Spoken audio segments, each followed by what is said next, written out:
Bismillahirrahmanirrahim. Assalamualaikum warahmatullahi wabarakatuh.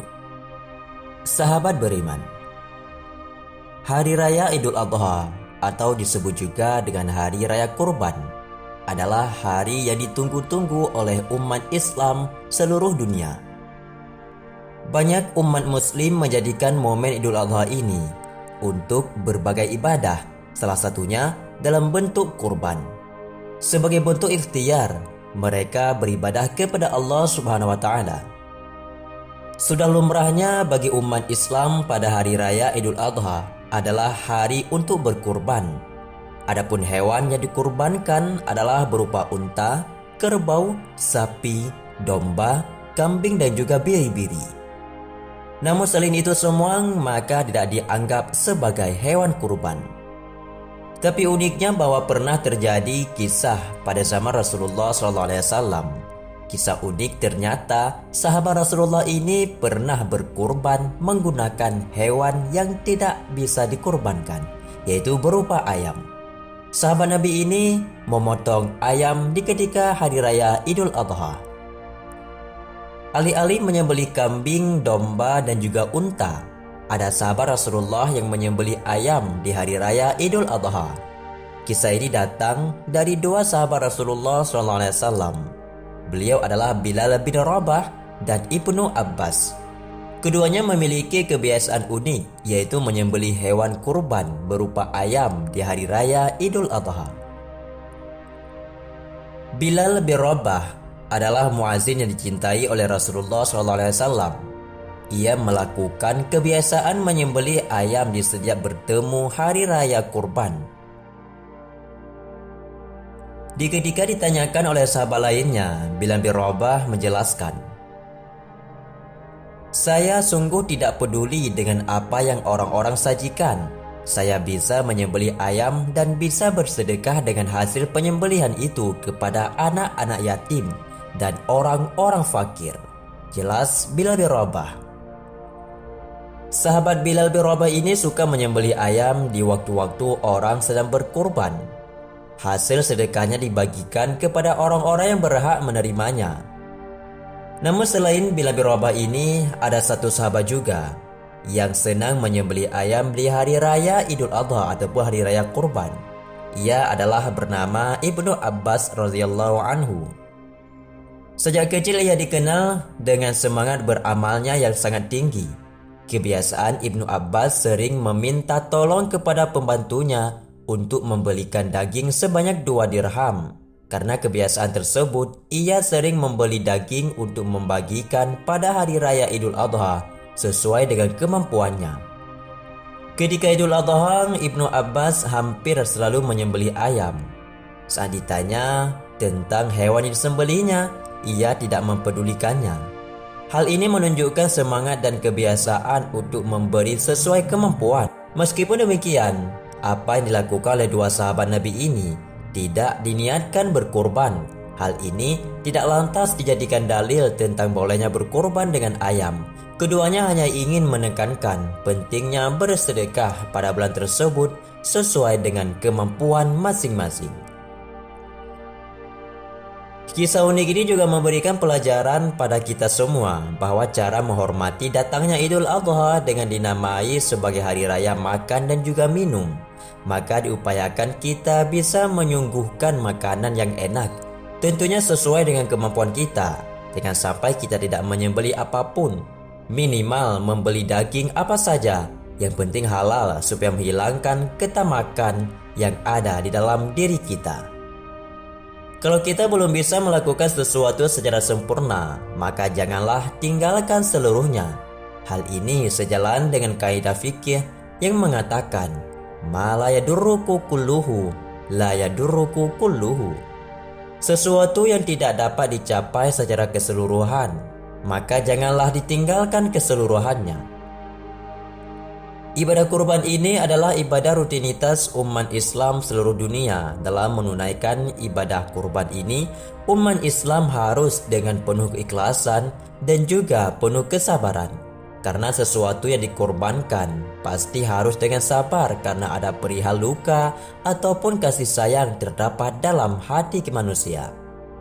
Sebagaimana kesabaran dan ketaatan Nabiullah Ibrahim alaihissalam ketika mengorbankan putra tercintanya yaitu Ismail alaihissalam, maka ketika itulah ujian yang diuji oleh Allah SWT bagi hambanya yang siap menjalankan perintahnya.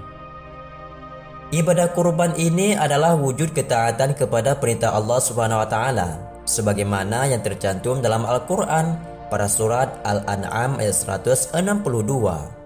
Sesungguhnya salatku, ibadahku, hidupku, dan matiku hanyalah untuk Allah SWT, Tuhan semesta alam.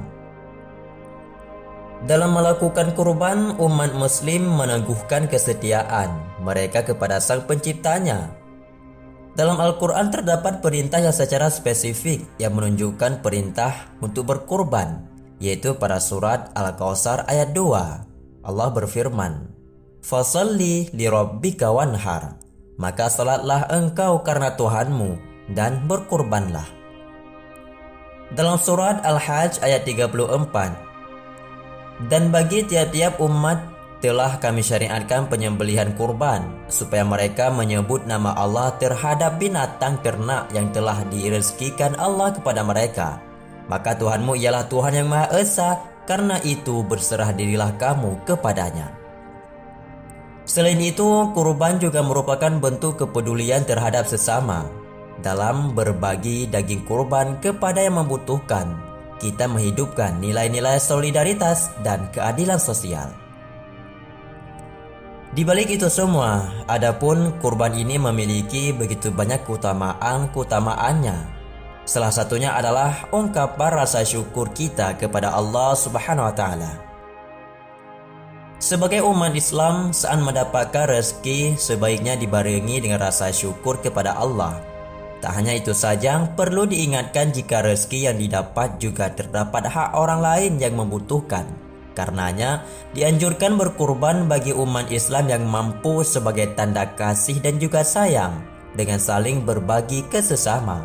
Ketika menyaksikan hewan disembelih, muncullah rasa perasaan syukur atas segala nikmat yang telah diberikan Allah SWT pada diri manusia, sebagaimana yang dijelaskan dalam Al-Quran pada surat Al-Kautsar ayat 1 dan juga 2. "Sungguh kami telah memberimu telaga Kautsar, maka laksanakanlah sholat karena Tuhanmu dan berkorbanlah sebagai ibadah dan mendekatkan diri kepada Allah." Nomor 2, sebagai syiar agama. Keutamaan berkurban merupakan sebuah upaya syiar agama yang dapat dilakukan oleh setiap umat muslim. Umat muslim yang melaksanakan kurban sudah turut serta menyebarkan pesan ataupun syiar agama, yaitu tentang kewajiban berkurban dan diperintahkan Allah kepada Nabi Ibrahim alaihissalam dan anaknya Ismail.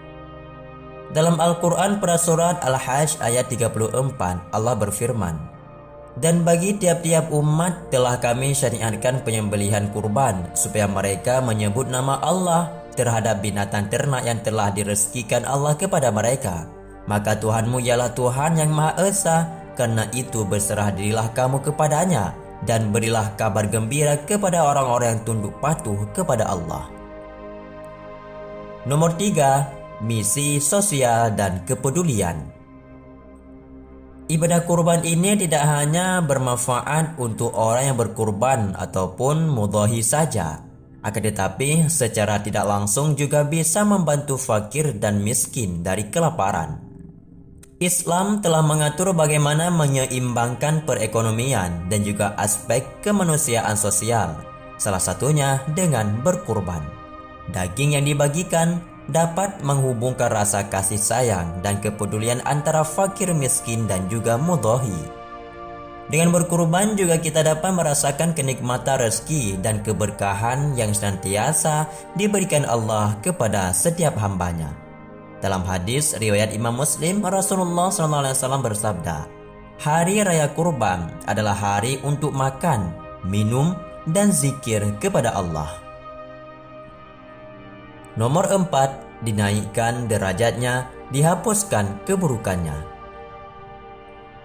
Keutamaan selanjutnya umat muslim ketika berkurban adalah dinaikkan derajatnya, mulai dari ia menyembelih hewan kurban hingga prosesi kurban selesai. Niat melakukan ibadah kurban saja sudah membuat umat muslim mendapat pahala, apalagi melakukannya pasti akan berlipat ganda. Perjalanan pahala dalam berkurban akan berjalan mulai dari seorang muslim berniat untuk berkurban dan menjauhi kesalahan dalam ibadah tersebut, yakni naik derajatnya. Ibnu Muslih Al-Hanafi dalam kitabnya Hasyiah Syaqih Zadan ala Tafsir Al-Baidawi mengutip perkataan Sayyidina Ali bin Abi Thalib sebagai berikut. Barang siapa keluar rumah untuk membeli hewan kurban, maka setiap langkahnya akan dibalas 10 kebaikan, dihilangkan 10 keburukan, dan diangkat 10 derajat. Transaksi yang terjadi saat membeli hewan kurban dianggap tasbih. Uang yang dibayarkan dilipat gandakan menjadi 700 kali lipat. Ketika hewan kurban tersebut ditidurkan untuk disembelih, semua makhluk memohon ampun untuknya hingga bumi paling bawah. Tiap tetesan darah menjadi 10 malaikat yang meminta ampun kepadanya hingga hari kiamat. Jika dagingnya telah dibagikan dan dimakan, maka setiap suapan sama seperti memerdekakan anak cucu Nabi Ismail alaihi salam. Nomor 5. Mendapat doa dari para malaikat.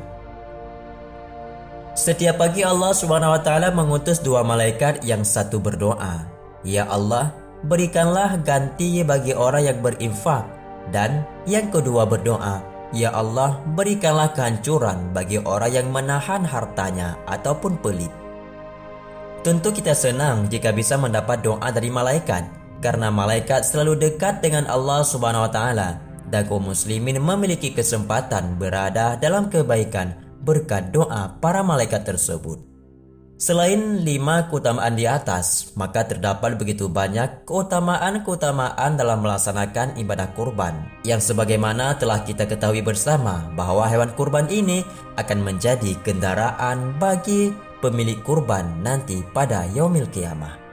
Semoga bermanfaat dan menjadi ilmu pengetahuan yang baru. Wallahu a'lam bishawab. Assalamualaikum warahmatullahi wabarakatuh.